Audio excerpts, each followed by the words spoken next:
تو آپ یقیناً آپ نے پڑھی ہوں گی، تو آپ کو سمجھ بھی آتی تھی یا بس اوپر سے گزر جاتی ہیں؟ اردو میں ہے تو کچھ سمجھ آ جاتی ہے. اچھا، الحمدللہ. ثانیہ، یقیناً آپ لوگوں نے اسلام قبول کیا ہے، تو اسلام کا جو ہے وہ عقائد و نظریات، اس کی عبادات اور اس میں جو کتاب کا تصور ہے، وحی کا تصور ہے، وہ بھی آپ نے پڑھا ہوگا. اسلام میں جو کتاب کا تصور ہے، قرآن کا تصور ہے، اس کو آپ کیسے دیکھتے ہیں؟ ہندو مت میں جہاں بہت زیادہ خداؤں کا تصور ہے، وہاں ہی ان کی بہت ساری کتابیں ہیں جو انسان کو کنفیوز کر دیتی ہیں کہ وہ کس کی پیروی کریں. کسی کتاب میں کسی کے بارے میں بتایا ہوا کہ اس کی پیروی کریں، اس کو مانیں، کہ دوسری کتاب میں دوسرے خدا کا بتایا ہوا کہ اس کو مانیں. تو اسی وجہ سے انسان کنفیوز ہو جاتا ہے کہ کون سی پڑھے اور کس کو مانے.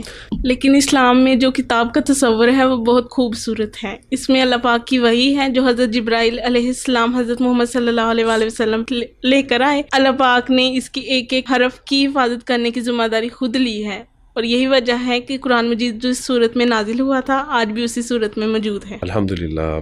سچی بات ہے کہ یہ اتنا جامع تصور ہے کہ یہ آج کے مسلمانوں کو بھی شاید نہ پتہ ہو. اللہ سبحانہ و تعالیٰ، یعنی یہ اللہ کا کلام ہے اور واضح کلام ہے. جبرائیل لے کے نازل ہوئے محمد صلی اللہ علیہ وسلم پہ وحی لے کے، اور انا نحن نزلنا ذکر و انا لہ لحافظون. نہ صرف یہ کہ اللہ سبحانہ و تعالیٰ نے اس کی حفاظت کا ذمہ لیا، بلکہ اللہ سبحانہ و تعالیٰ نے تو چیلنج بھی کیا ہے کہ ان کنتم فی ریب مما نزلنا علی عبدنا فأتوا بسورۃ من مثلہ. ٹھیک ہے، اگر تم اس چیلنج کو، تو یہ دیکھیں اللہ سبحانہ و تعالیٰ نے جن بچوں کو یہ اسلام قبول کرنے کی توفیق عطا فرمائی ہے، انہوں نے اسلام کو پڑھا ہے، سمجھا ہے. جو تصور کتاب ہے اسلام کا، جو تصور قرآن ہے، جو اس کے حقائق ہیں، اگر ان کو پتہ ہے تو یہی ان کے لیے متاثر کن چیزیں ہیں کہ جس کی وجہ سے یہ اپنے آبائی دین کو بھی چھوڑ کے ہلکا بگوش اسلام ہوئی ہیں. شاید ہم پرانے مسلمان اس لیے اسلام ان کو جو ہے وہ متاثر نہیں کرتا کہ ممکن ہے کہ ہم نے اسلام کو پڑھا نہیں ہے، سمجھا نہیں ہے. تو سچی بات ہے کہ یہ بہت جامع تصور اور جامع تعریف آپ نے کی. اللہ تعالیٰ آپ کو جزائے خیر عطا فرمائے. قرآن اللہ کا کلام ہے، یہ محض دعویٰ نہیں ہے. یہ دلیل دیتا ہے کہ اس میں آپ کو کوئی بھی کنٹرڈکشن نہیں ملے گی. اور واقعی یہ دلیل ہے. دراصل یہ دلیل ہے کہ اس میں آپ کو کوئی کانٹرڈکشن نہیں ملے گا. اس اللہ سبحانہ تعالیٰ کا یہ جو ہے وہ دعویٰ ہے، اور اگر کوئی اپنے دعوے میں سچا ہے تو ٹھیک ہے، ہا برہانکم ان کنتم صادقین. اگر تم اپنے دعوے میں سچے ہو کہ اس میں کوئی تضاد ہے یا یہ اللہ کا کلام، تو پھر دلیل پیش کرو. اور اس کی تعلیمات بہت واضح ہیں کہ ایک اللہ پر ایمان لانا ہے، تمام نبی اکرام پر ایمان لانا ہے، تمام آسمانی کتابوں پر ایمان لانا ہے. حلال اور حرام میں فرق بتایا ہے. الحمدللہ، بالکل. بلکہ اللہ سبحانہ تعالیٰ جب فرماتے ہیں کہ الیوم اکملت لکم دینکم واتممت علیکم نعمتی ورضیت لکم الاسلام دینا، کہ ہم نے تمہارے لیے تمہارا دین مکمل کر دیا ہے اور اس نعمت کو بطور دین تمہارے لیے پسند کر لیا.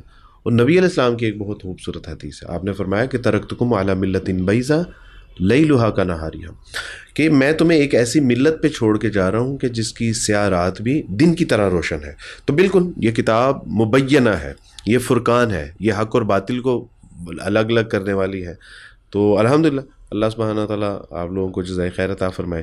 قرآن مجید کو پڑھتے ہوئے کبھی آپ کو ایسا محسوس ہوا ہو کہ یہ اللہ کا کلام ہے، اور اس کلام کو پڑھتے ہوئے، اللہ سے باتیں کرتے ہوئے آپ کو راحت ملتی ہو، سکون ملتا ہو، کچھ ایسی روحانی کیفیات آپ کا کبھی کوئی تجربہ ہوا؟ یہ کلام اللہ کی نشانی میں سے ایک نشانی ہے. جب ہم قرآن پاک کو پڑھتے ہیں تو ہمیں سکون ملتا ہے، راحت ملتی ہے، اور اس کی نتاری ہوتی ہے. ہندو دھرم میں کیا طریقہ کار ہے، یعنی روحانی اور ذہنی سکون حاصل کرنے کے لیے کون سا طریقہ کار اختیار کیا جاتا ہے؟ یہ سادھو سنت جو اپنے آپ کو دنیا داری سے الگ کر کے جنگلات میں نکل جاتے ہیں، یہ سکون کی تلاش میں سارے نکلتے ہیں، لیکن سکون ان کو پھر بھی نہیں ملتا. یعنی ماں باپ، بہن بھائی، رشتہ داروں سے الگ تھلگ ہو کے گویا کہ اپنے تمام حقوق و فرائض کو ترک کر کے جنگلات میں نکل جائیں گے، ترک دنیا کر لیں.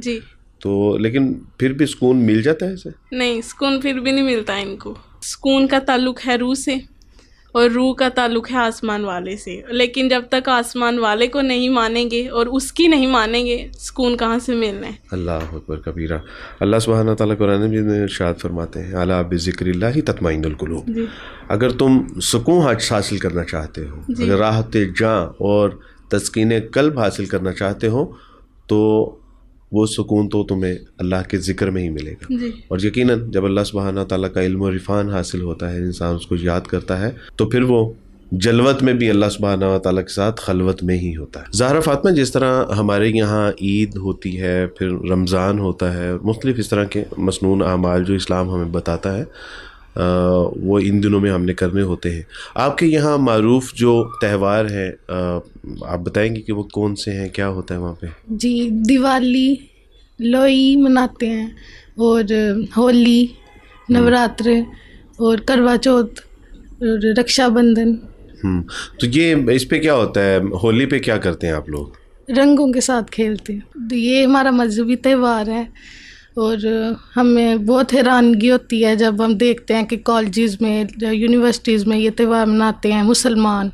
ہم ہندوؤں کے یہ نہیں مناتے ہیں, ہمارا مذہبی تہوار ہے, حالانکہ ہم یہ مناتے نہیں ہیں, تو وہ مسلمان ہو کے یہ تہوار. اس کا مقصد کیا ہوتا ہے اس کو تہوار کو منانے کا؟ یہ ہماری کتابوں میں اس کی تاکید کی گئی ہے کہ رنگوں کے ساتھ کھیلنا اپنے دیوتا کو خوش کرنے کے لیے.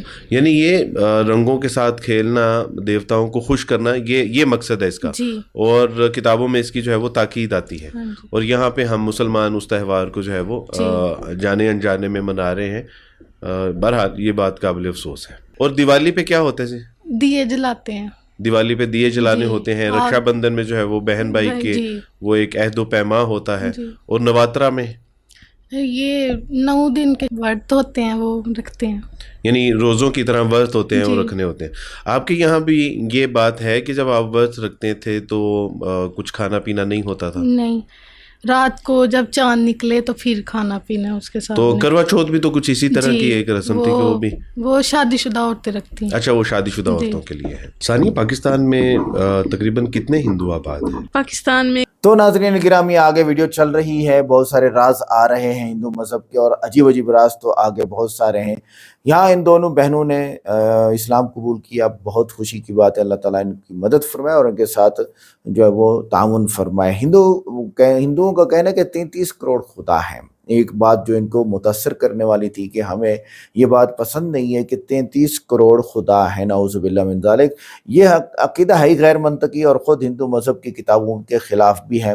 عقلی دلیل یہاں پر یہ ہے کہ 33 کروڑ خدا ماننے کا مطلب یہ ہے کہ کوئی بھی چیز خدا ہو سکتی ہے جس سے مذہب میں انتشار پیدا ہو سکتا ہے. یہ ہندو مذہب کی اپنی ایک بڑی خامی ہے, ایک خدا میں انتشار نہیں. آج تک آپ لوگوں نے نہیں سنا ہو, شاید نہیں سنا ہوگا کہ کوئی اللہ تعالیٰ کے بارے میں اختلافی بحث کر رہا ہو.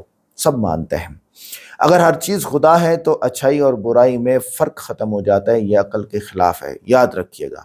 تو اگر اچھا آدمی خدا ہے تو برا تو بدرجہ اولا نعوذ باللہ خدا ہوگا کیونکہ اس سے تو ڈر سے ہم کہیں گے کہ خدا ہے.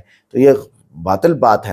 اسلام کا تصور توحید سادہ منطقی ہے, ایک اللہ جو سب کا خالق ہے, جس کا کوئی شریک نہیں ہے. یہ ہے اصل وجہ. دونوں میں فرق دیکھا نا, اگر ہر چیز خدا ہے تو اچھا بھی خدا ہوگا, برا بھی خدا ہوگا. لیکن جب خدا ہی ایک ہے تو جو سب کا خالق ہے اس کا کوئی شریک نہیں ہے, تو یہی بات سب کو بھانے والی ہے. اور نقلی دلائل میں ہم ہندو کتابوں میں بھی ایک خدا کا تصور دیکھتے ہیں. وید کہتی ہے کہ ایک ہی خدا ہے, دوسرا کوئی نہیں. یجروید جو ہے وہ 32.3 یعنی چیپٹر نمبر 32 اور ورس نمبر جو ہے وہ 3 ہوگا. گیتا صرف ایک خدا ہے, گیتا میں لکھا ہوا ہے, اور جس کی کوئی تصویر نہیں. بھگوت گیتا اور چیپٹر نمبر 9 اور ورس نمبر 11. قرآن میں اللہ تعالیٰ فرماتا ہے قل هو اللہ احد اللہ الصمد, کہو اللہ ایک ہے, اللہ بے نیاز ہے. سورہ اخلاص آیت نمبر 1-2. کیونکہ اللہ تعالیٰ نے قرآن پاک میں خود ارشاد فرمایا تعالوا الی کلمۃ سواء بیننا و بینکم, کہ ہمارے اور تمہارے درمیان جو کامن باتیں ہیں اس پہ آ جاؤ. لا نعبد الا اللہ, صرف ایک اللہ کی عبادت کریں. دوسری بات انہوں نے کہی تھی کہ عورت کا مقام کہ یہ ہے کہ اس کو ستی کر دیا جاتا ہے. ستی یہی ہوتا تھا کہ اگر خاوند مر گیا تو یہ منحوس ہے, اس کو ساتھ جلا دو. اور اس وقت بھی اسے سفید لباس پہنا لیا جاتا ہے اور اسے منحوس سمجھا جاتا ہے, اور تزیین نہیں کر سکتی, سنگار وغیرہ کچھ بھی نہیں کر سکتی. اور دوسری شادی کا کانسیپٹ اب حکومت نے جب خرابی ہوئی, اب حکومتوں نے اس پہ توجہ دی ہے. اور جواب میں یہ ہوگا کہ یہ ظلم پر مبنی روایات ہیں جو کہ عورت کی عزت کو ختم کر دیتی ہے۔ ستی یعنی عورت کو شوہر کے ساتھ جلانا ظلم ہے جو فطرت کے خلاف ہے۔ فطرت یہ نہیں کہتی کہ آپ زندہ چیز کو جلا دیں۔ شوہر کے مرنے کے بعد عورت پر تمام خوشیاں حرام کرنا اس کی بنیادیں انسانی حقوق کی خلاف ورزی ہے۔ اس کے حقوق کیوں کھاتے ہو آپ؟ اور نقلی دلیل ہندو کتابوں میں یہ ہے کہ ستی کا حکم ویدوں میں نہیں بلکہ یہ بعد میں برہمنوں نے شامل کیا۔ ہندو اسکالر راجا رام موبن کی رائے، راج موہن کی رائے۔ اب دیکھو کہ کتاب میں تو یہ ہے ہی نہیں کہ ستی کیا جائے، یہ تو پنڈتوں کے گھڑی ہوئی چیزیں ہیں۔ اسلام نے عورت کو مکمل عزت دی۔ نبی کریم صلی اللہ علیہ وسلم فرمایا خیرکم خیرکم لأہلہ، تم میں سے بہترین وہ ہے جو اپنے گھر والوں کے ساتھ اچھا ہو۔ ترمذی شریف حدیث نمبر 3895۔ سوال نمبر 3، ہندو مذہب میں عورت کو حقیر سمجھا جاتا ہے، اس پر ہندو کو کیا جواب دیا جائے؟ یہ عقیدہ عورت کی توہین ہے جبکہ اسلام عورت کی عظمت کا جو حکم دیتا ہے۔ اگر عورت کمزور اور حقیر ہے تو پھر ماں، بہن، بیوی اور بیٹی کو کیوں عزت دی جاتی ہے؟ بیوی کو کیوں بے عزت کیا جاتا ہے؟ ایک بات میں کہوں گا، اختلاف کے وقت بیویاں پہل نہ کریں پلیز۔ شکریہ۔ دنیا کی تمام بڑی کامیابیاں مرد اور عورت کے اشتراک سے ہوئی ہیں۔ کسی ایک جنس کو کم تر سمجھنا انسانی ترقی کے خلاف ہے۔ اس وقت مسلمانوں میں سب سے بڑی شخصیت آپ کسے مانتے ہیں؟ سوشل میڈیا کے حساب سے اگر دیکھیں، طارق جمیل صاحب، مفتی طارق مسعود صاحب اور مولانا مکی صاحب حجازی صاحب مکہ میں بیٹھے ہیں، اسی طرح حرم کے امام، یہ ساری بڑی ہستیاں ہیں۔ اب جائیں پوچھیں پیچھے ماں کا کردار کیا ہوا، ماؤں نے یہ فائدہ دیا ہے، اور میں کیا بولوں۔ تو اچھا بیویوں کا کردار بھی جا کے دیکھ لیں، بیویوں کا بھی وہاں اچھا کردار ہے، اور پہل نہیں کی بیویوں نے، پھر یہ بتا۔ اچھا نقلی ہندو کتاب میں لکھا ہے کہ عورت کا کام صرف شوہر کی خدمت کرنا ہے، اگر وہ نافرمانی کرے تو وہ دوزخ کی حقدار ہوگی۔ منوسمتی چیپٹر نمبر 5 ورس نمبر 151۔ جبکہ اسلام میں الجنت تحت اقدام الامہات، رسول اللہ صلی اللہ علیہ وسلم فرمایا کہ جنت ماں کے قدموں تلے ہے۔ مسند احمد حدیث نمبر 16662۔ کامن ہے ہندو مذہب میں اور اسلام میں، اور قرآن میں ہے کہ ہندو مذہب میں اور اسلام میں کوئی بھی کامن چیز ہے اس کو مانو۔ سوال نمبر 4، کتا بلی کسی برتن میں آدھا پیشاب کر دے، ہندو مذہب میں اسے پاک نہیں کیا جا سکتا۔ ہندو کو اس پر کیا جواب دیا جائے؟ یہ غیر فطری اور غیر منطقی عقیدہ ہے۔ صفائی ایک سائنسی اور طبعی چیز ہے، کسی بھی چیز کو دھو کر پاک کیا جا سکتا ہے۔ اگر ناپاک چیز کو پاک نہیں کیا جا سکتا تو پھر ہندو گھروں میں صفائی کیوں کی جاتی ہے؟ یہ بھی ہے۔ آگے قرآن پاک میں اللہ تعالیٰ فرمائے ان اللہ یحب التوابین و یحب المتطہرین، پاکیزہ لوگوں کو اللہ تعالیٰ پسند کرتا ہے۔ سوال نمبر 5، ہندو مذہب کی بہت ساری کتابیں کنفیوژن پیدا کرتی ہیں جبکہ قرآن ایک ہے اور محفوظ ہے، تو ہندو کو کیا جواب دیا جائے گا یہاں پر؟ اگر ہندو مذہب کی سب کتابیں سچی ہیں تو ان میں تضاد کیوں ہے؟ تضاد والی چیز سچی نہیں ہو سکتی۔ قرآن اور حدیث میں کہیں تضاد ملتا ہے تو کم علمی سے ملتا ہے، اگر اس کو صحیح طریقے سے پڑھ لیا جائے تو تضاد ہٹ جاتا ہے۔ اسلام میں ایک ہی کتاب قرآن ہے جو بغیر کسی تحریف کے اور بغیر کسی تضاد کے آج بھی موجود ہے۔ ہندو اسکالر راجا رام موہن رائے رکھتے ہیں کہ ویدوں میں بھی کئی تبدیلیاں کی گئی ہیں، ان کی اصل شکل موجود ہی نہیں ہے۔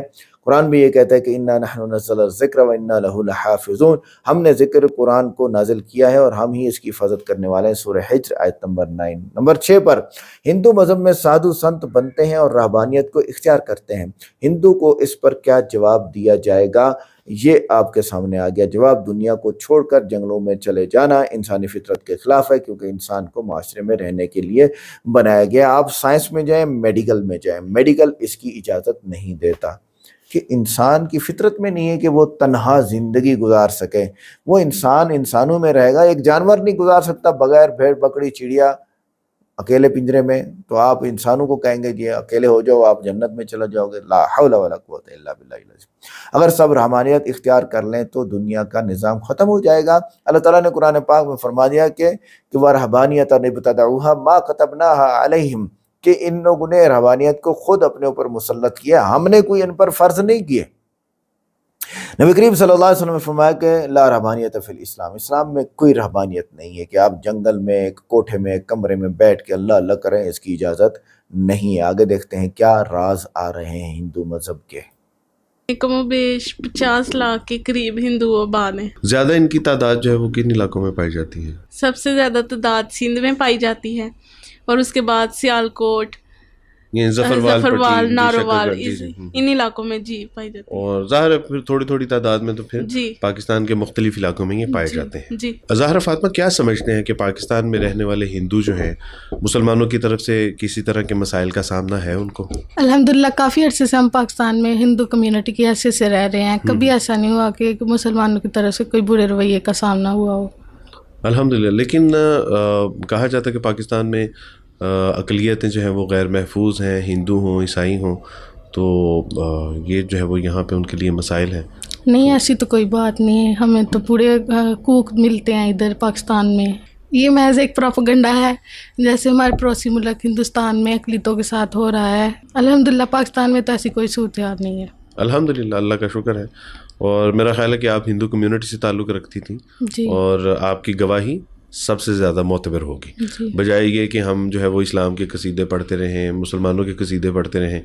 تو لیکن جب کوئی غیر مسلم یا اقلیتیں جب اسلام کی، مسلمانوں کے بارے میں یا پاکستان کے بارے میں کوئی بات کرتی ہیں تو میرا خیال ہے کہ یہ زیادہ اوتھینٹک بات ہوتی ہے. ثانیہ، آج بھی جو پاکستان میں ہندو کمیونٹی ہے وہ اپنے مردوں کو جلاتے ہی ہیں یا کچھ لوگ جو ہیں وہ دفناتے بھی ہیں؟ جی بالکل، آج بھی ہندو مت میں مردوں کو جلایا جاتا ہے. لیکن جہاں پہ شمشان گھاٹ نہیں ہوتے وہاں پاکستان میں ہندو اکثریت جہاں رہتی ہے وہاں شمشان گھاٹ ہوتے ہیں اور وہاں ہی چتا کا انتم سنسکار کیا جاتا ہے. یعنی آگ لگا دی جاتی ہے. جی. لیکن بائی چانس اگر کسی علاقے میں نہ ہو شمشان گھاٹ تو پھر ان کو مجبوری کے تحت دفن کرنا پڑتا ہے. جی.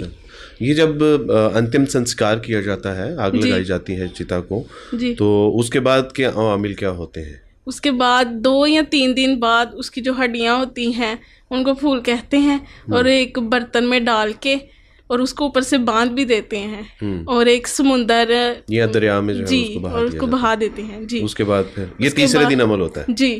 اس کے بعد 7واں 10واں اور 40واں اور پھر اس کے بعد سال برسی. زہرا فاطمہ، آپ کے خاندان کا تعلق کس ذات کے ساتھ تھا؟ آریہ سماج کے ساتھ. آریہ سماج کے ساتھ. ویسے ہندوؤں میں ذات پات کو لے کے یعنی بہت اہتمام کیا جاتا ہے. یعنی اس کے بارے میں آپ کچھ بتائیں گے؟ ہمارے یہاں سب سے اونچی ذات برہمن کی ہے اور ان کو دیوتا کی اولاد سمجھا جاتا ہے، اور سب سے نچلی ذات شودر ہے. ان کو برہمن کی خدمت کے لیے پیدا کیا ہے یہ سمجھا جاتا ہے. اور ان کے کوئی جان مال لوٹ لے تو ان سے پورا کوئی یعنی جان مال عزت آبرو اگر مجروح کی جائے تو چونکہ پیدا ہی ان کی خدمت کے لیے کیے گئے ہیں.